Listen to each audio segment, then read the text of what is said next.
네, 밸류업. 우리도 잠깐 뭐 지나가긴 했습니다만, 이주호 기자로 좀, 저희 진행을 좀 밸류업을 좀 해야 될 것 같다 하는 생각이 좀 듭니다. 지난번에 한번 아침에 출연했다가 반응이 너무 좋아서 살짝 셈이 났던 우리 이주호 기자도 우리 3프로 TV에 있습니다. 자, 그러면, 그 모든 출연자분들 가운데 가장, 밸류업 어울리는 분입니다. 우리 박병창 이사님 모시겠습니다. 어서 오십시오. 예, 안녕하십니까. 네, 반갑습니다. 요즘에 조금 아침에 더 일찍 모시게 돼서 저희는 좋은데 조금 더 피곤하시죠? 예. 네, 죄송합니다. 자, 그러면 뭐 미국 시장 좀 빠진 거부터 조금 보고 갈까요? 예, 오랜만에 뭐 주간으로 조정 하락이 있었는데요. 네, 근데 뭐 주중에는 그냥 왔다 갔다 했었고 견조했습니다. 그런데 지난주 금요일 날 다시 하락을 하면서 보시면 지난주 금요일 날 다우가 0.18% 하락했는데 주간은 0.93. 나스닥은 금요일 날 1.16% 하락했는데 주간이 1.17이에요. S&P 500도 금요일 날 0.65% 하락했는데 주간은 0.26% 하락. 네, 그러니까 주중에는 뭐 왔다 나쁘지 갔다 하면서 않았는데. 뭐 견조했는데 지난주 금요일 금요일에 날 많이 하락이 빠졌네. 있었고요. 그 하락도 그냥 반도체. 그러니까 주중에 올라간 것도 다른 데들은 다 안 좋았는데 네, 반도체 섹터가 전체적으로 차별화되면서 지수를 견인했고 지난주 금요일 날 하락도 반도체로 하락했다라고 보시면 될 것 같습니다. 특징적인 거 한두 가지만 말씀드리면요. 달러 인더스가 지금 102.7입니다. 오랜만에 말씀드리는 거예요. 10년 만기 국채 수익률이 4.07, 2년 만기가 4.47. 이거 내려온 겁니다. 꽤 내려왔어요. 지난주 이 내려온 이유가 세 가지가 있었는데 하나는 상하원에서 파월 의장이 증언을 했는데 올해 안에 네. 금리 인하 시사를 했고요. 네. 그리고 22에 금리 동결을 하면서 올해 안에 금리 인하 시사, 6월 금리 인하 시사 얘기가 좀 나왔고요. 그리고 금요일 날 실업률 발표를 했는데 3.7이었습니다. 3개월 정도. 근데 3.9로 올라갔어요. 그리고 임금 상승률도 MOM으로 0.1%로 낮아졌습니다. 실업률이 높아지고 임금 상승률이 낮아졌다. 라는 것은 그동안에 걱정을 했던 인플레이션에 대한 우려가? 걱정이 약간 수그러드는 그런 이제 지표죠. 네. 그러다 보니까 달러너스와 국제 수익률이 소폭 하락을 했습니다. 이게 이제 하나의 특징이고요. 이제 이번 주 CPI가 발표되고 그리고 이제 다다음 주 되면은 FOMC 회의가 있기 때문에 이제 이 얘기에 대해서 다시 거론이 되기 시작했다는 거고요. 그리고 지난주 내내 반도체 섹터만 차별화 강세를 보였다 이렇게 말씀드렸는데요. TSMC 앞에 고점은 주중 고점입니다. 그러니까 칸이 안 돼갖고 주중 썼다가 다 지워버렸는데요. 주중 고점인데 TSMC가 주중 18% 올랐어요. 종가는 9%. 필라델피아 반도체 지수는 주중 5.8에서 종가 0.57. 와, 거의 다 마이크로 내려왔네. 테크놀리가 주중 7%에서 종가 2.65. 네. 엔비디아가 주중 고점이 18% 상승해서 종가 6%. 그 종가는 거의 대부분 이제 금요일에 예. 형성된 거죠? 많이 밀렸죠. 네. 그러니까 고점으로부터 많이 밀렸다라는 건데 금요일 날 하락 부분도 있지만 그만큼 이들이 시장을 끌어올렸고 어떻든 지수는 마이너스인데 얘들은 다 올랐잖아요. 종가로도. 그러니까 전체적으로 얘들이 끌어올렸지만 고점 부분에서 매물이 상당히 있었다. 약간 힘에 붙이는 모습이다. 예, 그렇게 보시면 될 것 네. 같고요. 금요일 날 엔비디아가 5.5% 하락을 해서 전부 다 우리나라 투자자들도 엔비디아 워낙 많이 갖고 있고 이제 우리 시장 영향을 주니까 관심이 많습니다. 네. 그리고 이제 필라델피아 반도체 지수가 4% 하락을 했는데 이 차트를 보고 넘어가겠습니다. 엔비디아 일봉 차트입니다. 뭐 워낙 가파르게 좀 올랐고요. 이건 주봉인데요. 이 주봉이 횡성 거는 제가 삼성전자와 SK 하이닉스 횡선을 긋고 자꾸 비교해 드리지 않습니까? 우리 지수도 그렇고. 네. 그 지수에요. 400달러가 우리나라 삼성전자와 SK 하이닉스 정거 좀 돌파하냐 마냐 거기인데 거기서부터 974까지 갔으니까 아이고야. 워낙에 얘는 혼자 올라간 거예요. 그런데 네. 지난주 금요일 날 보시면 이게 거래가 늘어 있죠. 보면 거래가 상당히 많이 늘었습니다. 맨 마지막 빨간색. 예, 이게 네. 금요일이고요. 이게 일봉이니까. 그리고 음봉이 좀 크게 나왔죠. 크게 나왔습니다.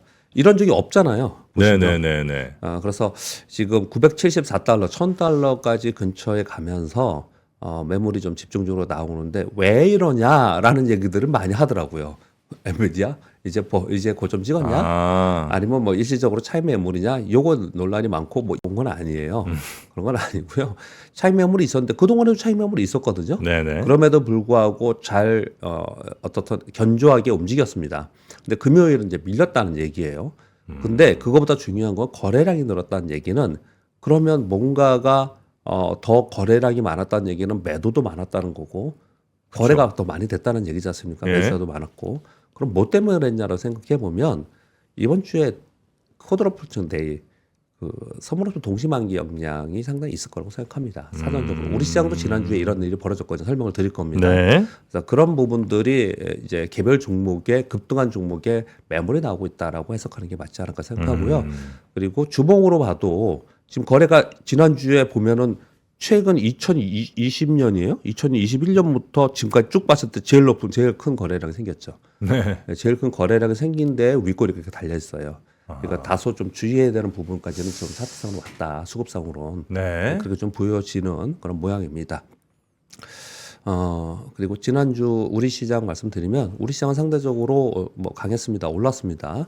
우리 시장도 보면은 코스피가 1.4%, 코스닥이 1.1%인데 주간으로요. 근데 금요일 날 상승을 보시면 코스피가 1.24%, 코스닥이 1.14%예요. 그러면 금요일 날 하루 오른 게 주간 오른 거잖아요. 그러니까 주 중에 우리 시장은 어떤 일이 있었냐면 수요일과 목요일 날 연이틀 외국인들이 순매도가 있었고 비차익 프로그램 매도가 1조가 나왔어요. 그래서 제가 설명을 드리기를 네. 이렇게 강력하게 비차익 프로그램 매도가 나오는데 비교적 견조하다. 그래서 대형주들의 순환하면서 지수를 좀 뒷받침하는 그런 것들이 좀 있는 것 같다. 이렇게 표현을 좀 드렸습니다. 네네. 이제 금요일 날은 이들 매도가 딱 멈추니까 그냥 곧바로 1%대로 상승을 한 거예요. 근데 전체적으로는 코스피에 대량 비차익 매도가 나오고 금융투자는 또 금요일 날 차익 프로그램 매수가 들어오고 이런 일들이 왜 벌어지느냐. 네. 전 이것도 이번 주 우리나라에 있는 동시만기 물량 추정이 상당히 있다. 사전적으로 이거 그냥 끝까지 있다가 우리가 이벤트 데이가 있으면 이벤트 끝까지 있다가 나 그날 매도해야지 그날 매수 이러지 않잖아요. 그러니까 사전적인 미리미리. 거래가 좀 있는 것으로 좀 판단이 추정이 되고 있고요. 네.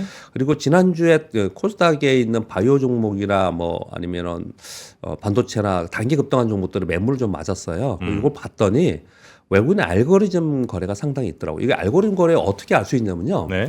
그 코스닥에 있는 개별 종목들을 보면 외국인들이 2, 3일 동안 느닷없이 사요. 그러다가 또 느닷없이 막 팔고.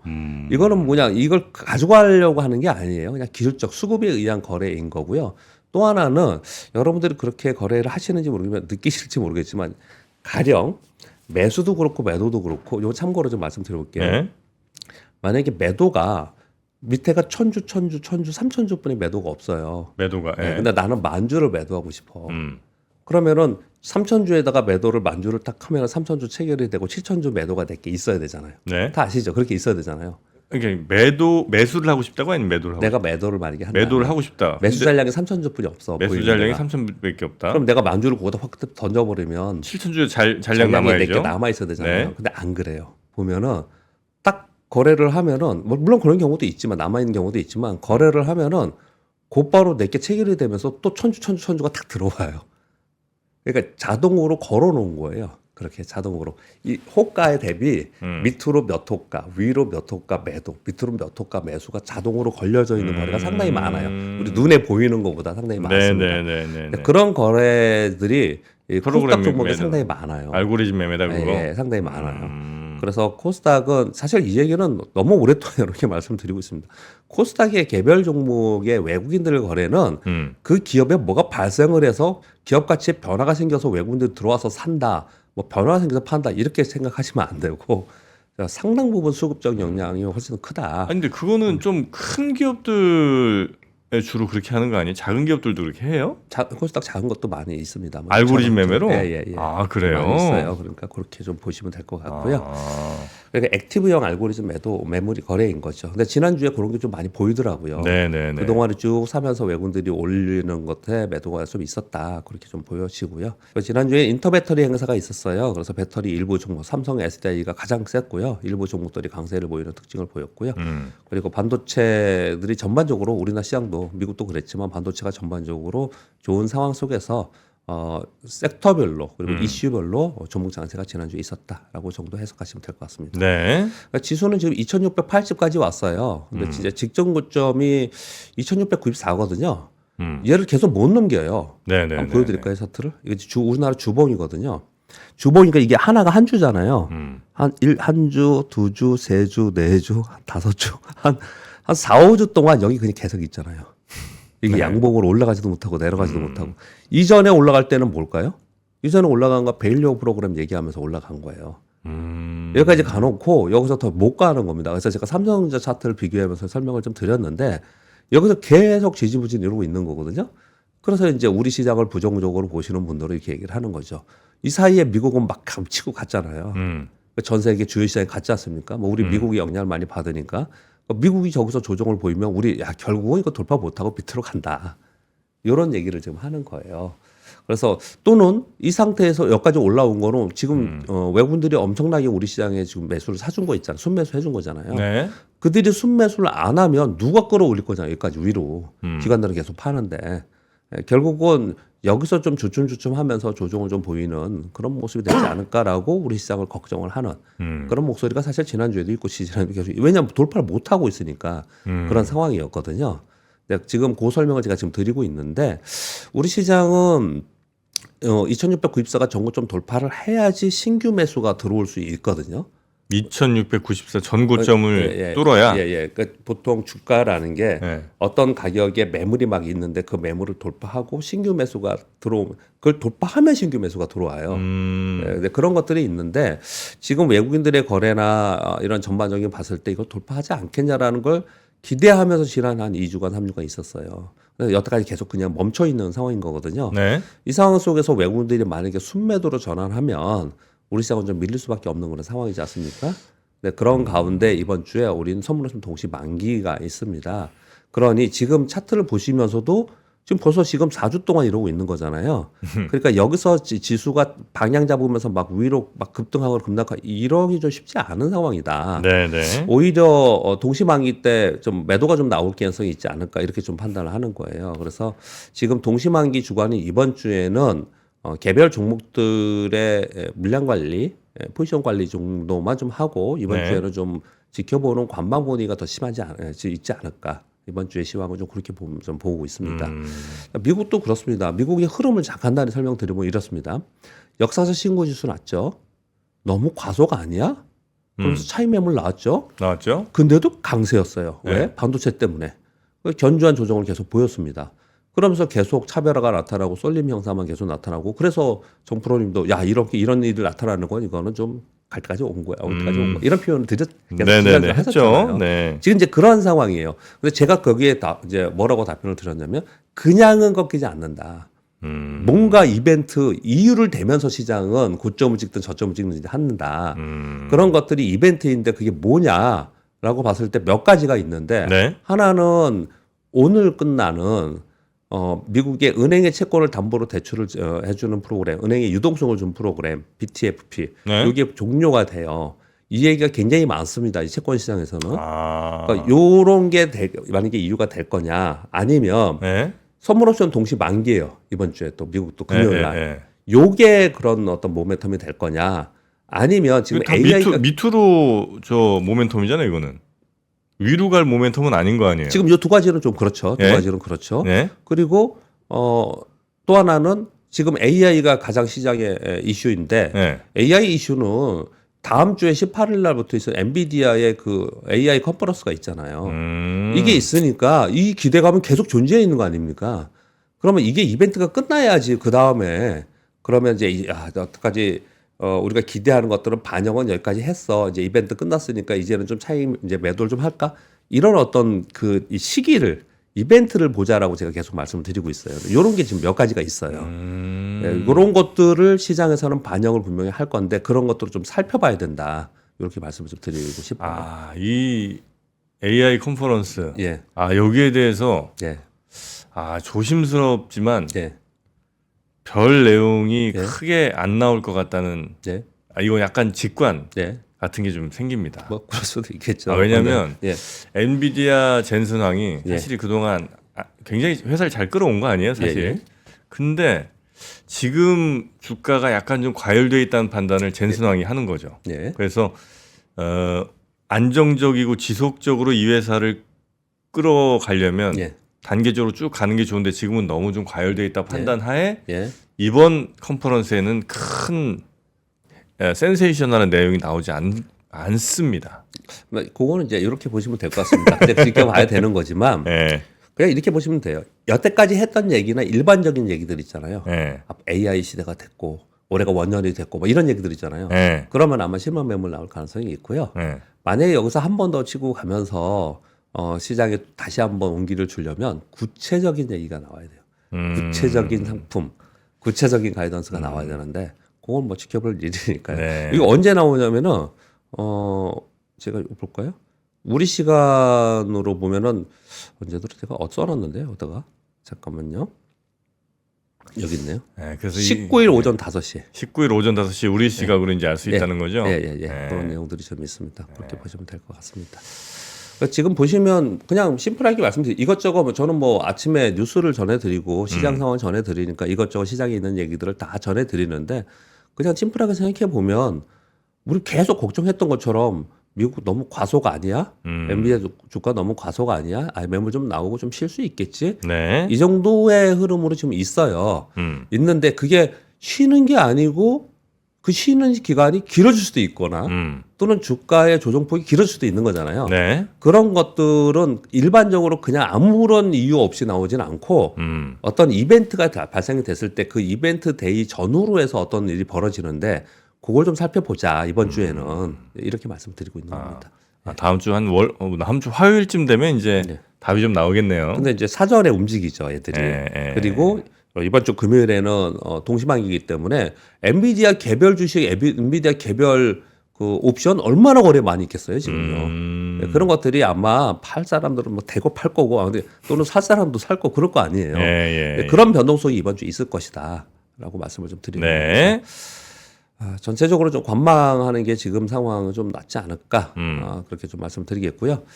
이번 주에는 미국 CPI 발표가 가장 중요한 거고요. 근데 뭐 저는 전체적으로 뭐 애널리스트나 그런 분들은 CPI가 제일 중요하다고 하실 것 같은데 저는 이번 주에 수급적 측면에서 우리나라가 있을 목요일날 동시만기 그리고 금요일 동시만기 이게 가장 중요하다.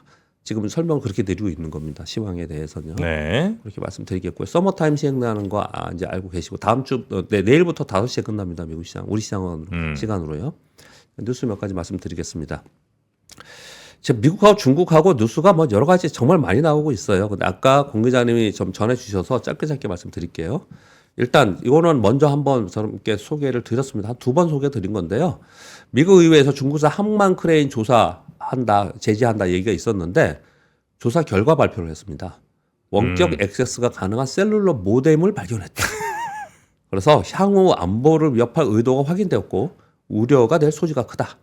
그러니까 미국 의회가 미국에 있는 항만의 그 크레인들을 이제 조사를 했는데 그 크레인들이 이제 중국산이라 조사를 해봤더니 거기에 이제 모뎀이 심어져 있다.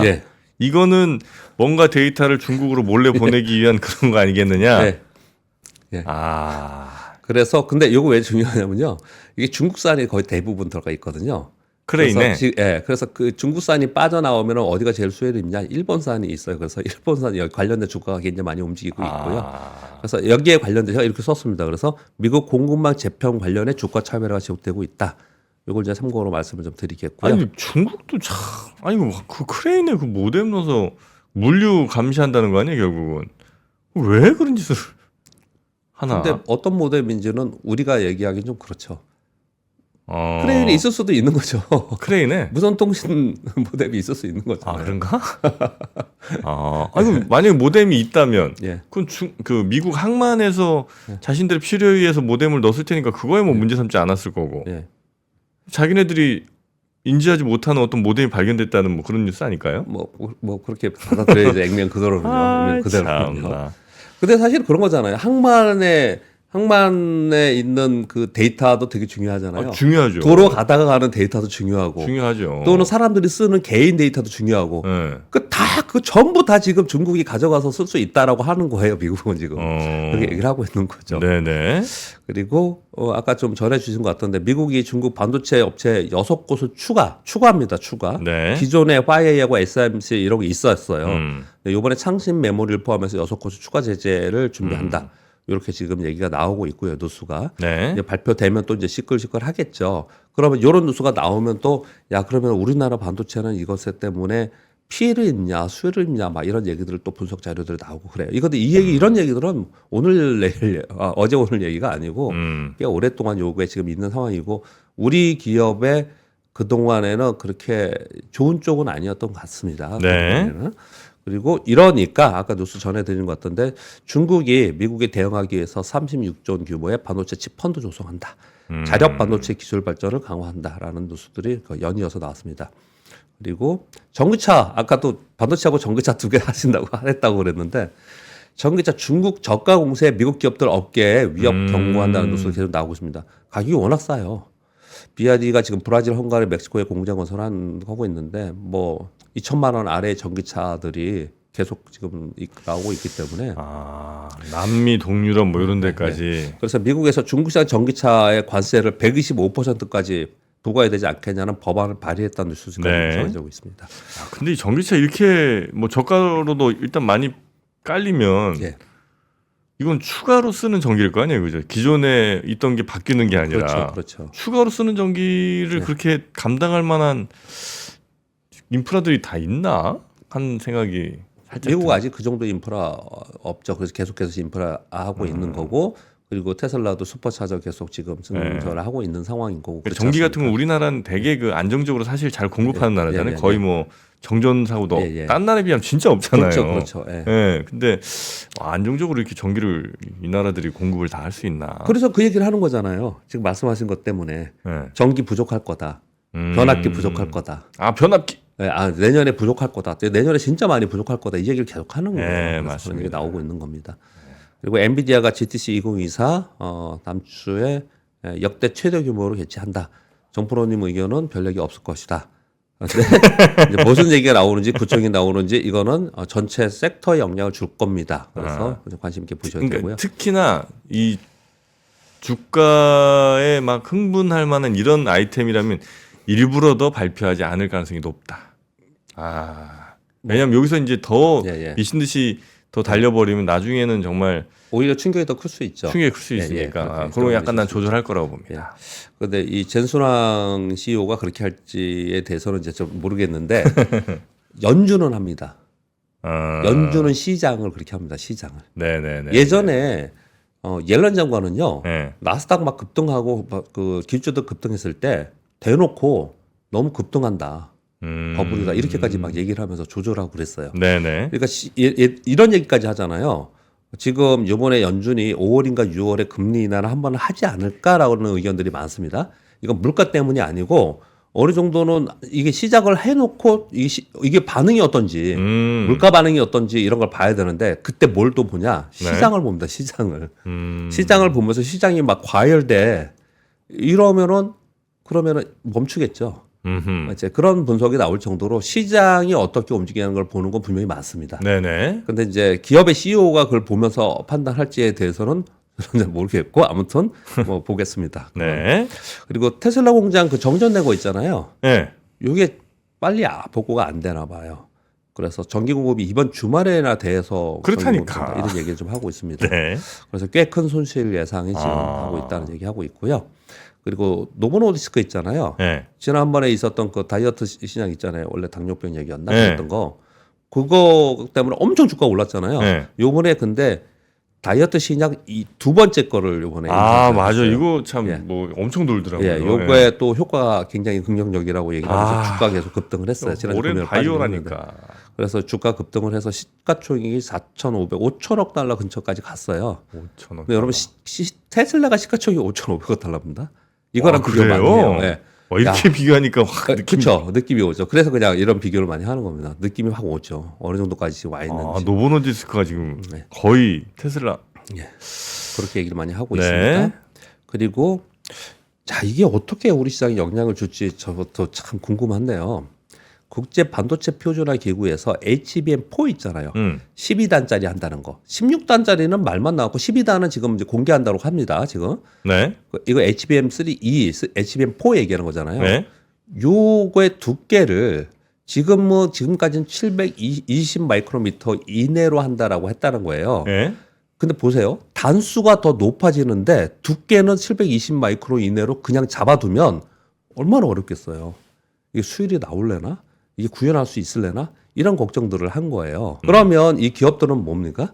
본등 기술에서 이게 지금 이게 12단으로 8단에서 12단으로 더 늘어나는데 16단으로 늘어나는데 두께는 계속 하려고 하면 이거 그럼 기술 계속 수율을 맞춰가면서 테스트해가면서 새로운 신기술이 나와야 되잖아요. 근데 이거를 네네네. 완화해준다. 아, 그럼 조금 이제 기술적으로 예. 좀 덜 어려운 상황이 될 게 있군요. 이게 나오면서 그러면 기존의 기술을 가지고 기존 기술의 고도화에 집중하는 쪽으로 갈 수 있지 않겠냐라는 뉴스가 나오고 있어요. 근데 775 마이크로미터면 0.07mm 정도 아마 되나 싶네요. 1m가 1cm. 아니구나. 0.7mm 좀 되겠구나.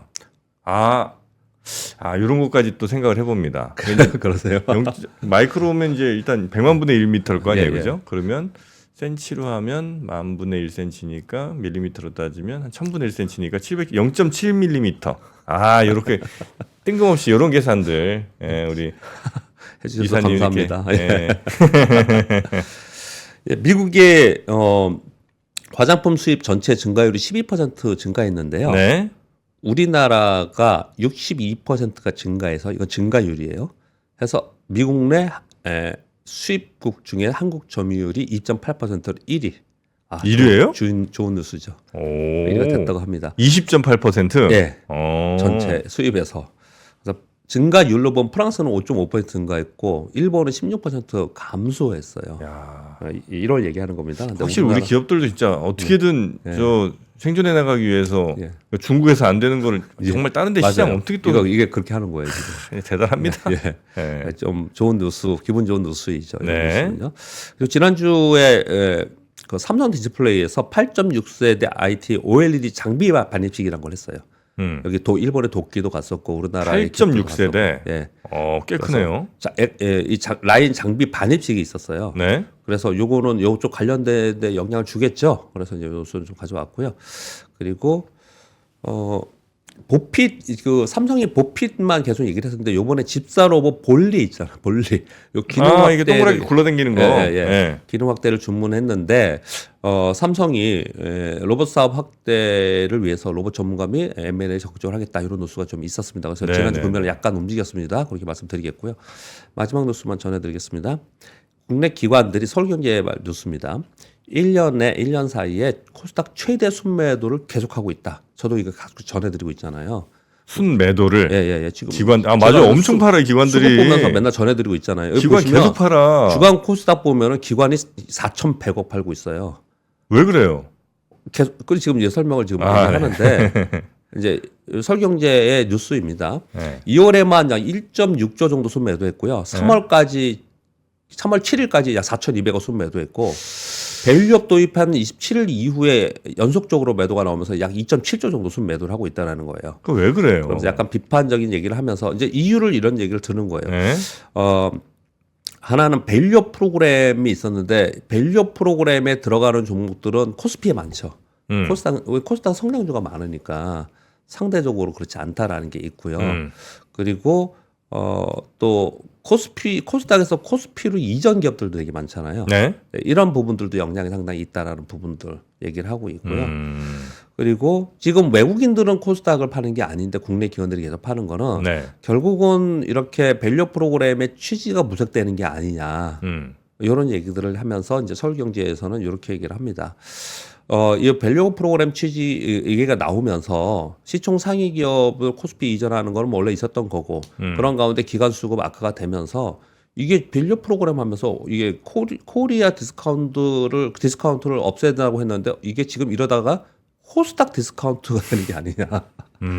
이런 우려가 있으니 일본을 봐라. 자꾸 일본 얘기하는데 일본에 100년 이상 된 그런 기업들 우량 기업들이 따지고 보면 전체에서 보면은 90% 이상이 대부분 중소기업이었더라. 그러니까 우리나라는 이런 것들에 대해서는 또 한편으로는 짚고 넘어가지 않기 때문에 이쯤에서 거기에 대해서 우리가 고민을 해봐야 되지 않겠냐 이런 기사들이 나와 있습니다. 그런 뉴스도 있군요. 자, 그러면 오늘은 이 정도로 정리할까요? 네, 우리 박경창 이사님이었고요. 이어서 문홍철 팀장 잠시 모시겠습니다. 우리 이사님 고생 많으셨고 내일 아침 뵙겠습니다. 장 시작 전부터 종료까지 쏟아지는 수많은 뉴스와 정보들. 이 중에서 어떤 것이 투자에 정말 도움이 되는 정보일까요? 3프로의 증시 셔터맨 박근영 마스터가 직접 정보를 선별하고 투자의 힌트를 드립니다. 시간도 아끼고 투자 아이디어도 얻는 시간, 박근영 부장의 마켓 힌트와 함께 하세요. 자세한 사항은 3프로TV 앱과 홈페이지를 확인하세요.